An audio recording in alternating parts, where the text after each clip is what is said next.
अस्सलाम वालेकुम नाज़रीन, सोहरा बरकत आपसे मुखातिब है। 75 साल तारीख में पहली दफा ऐसा हुआ है कि पाकिस्तानियों के लिए खाना काबा के दरवाजे, सऊदी अरब के दरवाजे भी बंद होते जा रहे हैं। सऊदी अरब हमारा ब्रदरली मुल्क है, हमारा भाइयों जैसे ताल्लुकात है। सिर्फ फर्क यह है कि हम लोग कंगाल हो गए हैं, हम लोग बर्बाद हो गए हैं। हम लोग उनके सामने लंबे लेट जाते हैं और भिखारी बनकर उनसे भीख मांगते हैं, उनसे चंदा मांगते हैं और सऊदियों के, उन शेखों के, उनके जो शहजादे हैं, उनके पांव दबाते हैं कि किसी तरह से हमें चार पैसे दे दें। क्योंकि यहाँ पर लुटेरे जो मौजूद हैं, उन्होंने इस मुल्क को जिस हद तक बर्बाद कर दिया है, अब पाकिस्तानियों के लिए जो अब कम से कम अपनी आखिरत ठीक करने का मौका था, वो भी किसी हद तक अब खत्म होता जा रहा है। 75 सालों में पहली दफा ऐसा हुआ है कि सऊदी अरब और खाना काबा के दरवाजे पाकिस्तानियों के लिए बंद हो गए हैं। और ये अब कोई जो थोड़ी बहुत उम्मीद थी, वो भी अब बकायदे से खत्म हो गई है। पाकिस्तान और सऊदी अरब का एक चीज के ऊपर हर साल झगड़ा होता था, हर साल आर्ग्यूमेंट होते थे, हर साल बातचीत होती थी, मुज़ाकरात होते थे।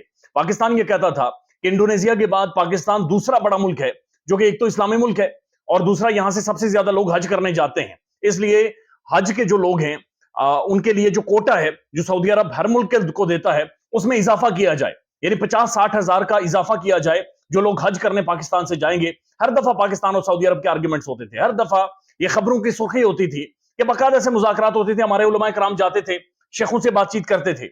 लेकिन पहली दफा 75 साल तारीख में ऐसा हुआ है कि सऊदी अरब ने जो पाकिस्तान को हज के लिए कोटा दिया था, यानी मखसूस जो एक तादाद सऊदी अरब ने पाकिस्तान को अलाउट की थी कि इतने लोग सऊदी अरब के अंदर आएंगे, यानी इतने लाख लोग सऊदी अरब के अंदर आएंगे और उम्रा करेंगे पाकिस्तान से, वो कोटा पाकिस्तान ने सऊदी अरब को वापस करने का फैसला किया है।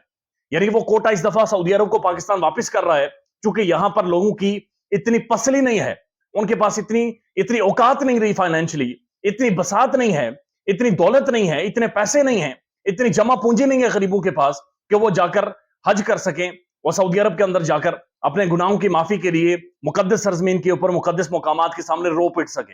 यानी उनके पास इतने पैसे नहीं बचे। इस्लाम का किला है जी पाकिस्तान, और ये पहली दफा ऐसा हुआ है कि जो लाखों का कोटा पाकिस्तान को दिया गया था, पाकिस्तान ने वो कोटा वापस करने का फैसला कर दिया है।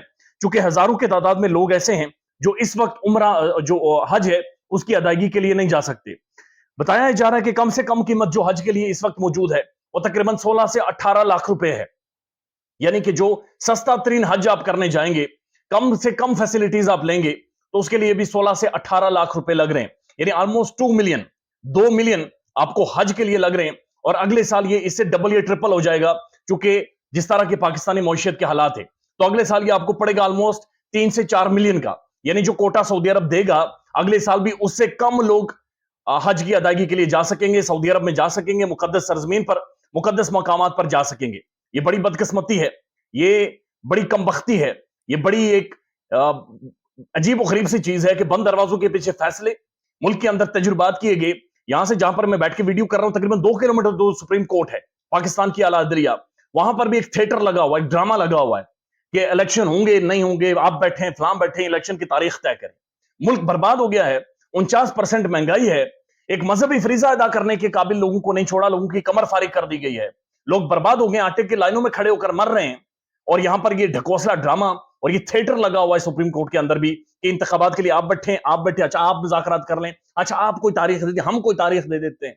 इदारों का काम ये नहीं करना होता कि आप बैठकर लोगों को बिठाकर सॉर्ट आउट करवाएं, आपको डाइनिंग टेबल अरेंज करें। इदारों का काम होता है फैसले करना, और यहां पर बदकिस्मती से जिन्होंने फैसले करने वो कर नहीं रहे, और जिन्होंने कुछ भी नहीं करना होता वो आकर इस मुल्क के फैसले कर रहे होते हैं। रमजान ट्रांसमिशन में राबिया अनम आपको याद होंगी, वो कहती थी मैं जब भी ट्रांसमिशन करती हूं, इससे पहले जब भी करती थी तो तकरीबन 4 से 5 लाख रुपए एक शख्स मुझे बेचता था।